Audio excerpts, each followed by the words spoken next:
Hello बच्चों, let's read this question. Arrange the following. We have four options given, हमें सारे में arrange करना है वन बाय वन। आइए इसे सॉल्व करते हैं। की कॉन्सेप्ट हम क्या यूज कर रहे हैं यहाँ पर? की कॉन्सेप्ट हम यहाँ पर यूज कर रहे हैं बेसिकली हाइड्रोजन से रिलेटेड सारे कंपाउंड्स हैं। ठीक है, इसलिए हाइड्रोजन के थ्रू हम देखेंगे सारे ऑप्शंस को। पहला option is about electrical conductance. ठीक है, इलेक्ट्रिकल कंडक्टेंस के बारे में है। And we have CaH2, BeH2 and TiH2। So ये सारे के सारे हाइड्राइड्स हैं, और बेस्ट पार्ट ये है कि CaH2 जो है ये है ionic hydride. And ionic hydrides क्या करते हैं? They conduct electricity in molten state. Okay. BeH2 जो है वो है covalent hydride. Covalent hydride do not conduct electricity. Okay. And TiH2 जो है वो मेटालिक हाइड्राइड है। Metallic hydride are the most conducting, they even conduct at room temperature. Okay, so the correct order of increasing electrical conductance will be BeH2 सबसे पहले, then comes CH2 which is an ionic hydride which conducts in molten state, and then comes TiH2 जो कि हर समय conduct कर सकता है electricity. अब आते हैं नेक्स्ट ऑप्शन पे। Next option is about ionic character. And हमारे पास है LiH, NaH and CSH। Okay. So ionic character की अगर हम बात करें, so it depends upon the electronegativity difference. Okay. And as we move down the group of alkali metals, electronegativity जो होता है वो डिक्रीज करता है from Li to CS।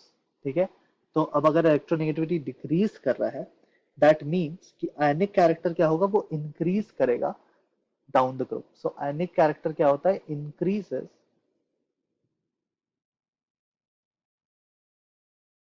Down the group in hydrides of alkali metal।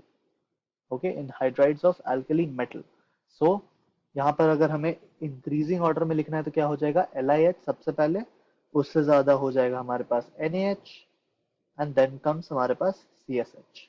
Okay, so this is the relationship of ionic character between these hydrides, these alkali hydrides। अगर हम third की बात करें, थर्ड हमारे पास है H2 bond, D2 bond and F2 bond in increasing order of bond dissociation enthalpy। Bond dissociation enthalpy। So bond dissociation enthalpy यहाँ पर किस चीज पर डिपेंड करेगा? Depends on the attractive and repulsive forces present in the molecule। ठीक है, सो अगर हम बात करें डी की एंड एच की, सो डी का क्या होता है? मोलर वेट जो होता है, मॉलिक्यूलर वेट जो होता है, ये ज्यादा हो जाएगा देन एच का molecular weight. Okay, as a result of which होता क्या है कि जो हमारे पास अट्रैक्शन होता है न्यूक्लियस एंड बॉन्ड पेयर का इन DD, न्यूक्लियस और बॉन्ड पेयर का जो अट्रैक्शन होता है वो DD में ज्यादा होता है। ठीक है, तो बॉन्ड डिसोसिएशन एंथैल्पी क्या हो जाएगा? DD का ज्यादा हो जाएगा देन एच। जहां तक बात है एफ की, तो इसमें क्या होता है? इसमें जो बॉन्ड पेयर है हमारे पास फ्लोरीन के, और जो लोन पेयर है फ्लोरीन पर, इन दोनों में रिपल्शन होता है। रिपल्शन होता है तो क्या होता है कि जो बॉन्ड डिसोसिएशन एंथैल्पी है, बॉन्ड डिसोसिएशन एंथैल्पी, ये डिक्रीज करता है बहुत ज्यादा, मतलब बहुत कम होता है। तो अगर इसका हमें इंक्रीजिंग ऑर्डर में लिखना है तो सबसे कम क्या हो जाएगा? FF, then comes HH and then comes DD। Okay, अब अगर फोर्थ की हम बात करें, फोर्थ में हमें क्या चेक करना है? हमें चेक करना है NaH, MgH2 and H2O increasing order of reducing property. Okay, so आइए देखते हैं।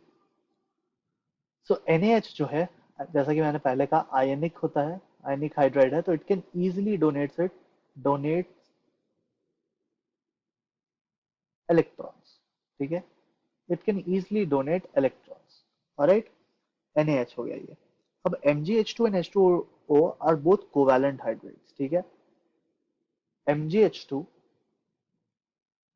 and H2O both are covalent hydrides, लेकिन जो MgH2 होता है उसका रिड्यूसिंग पावर जो होता है वो हाई होता है, ठीक है, देन H2O।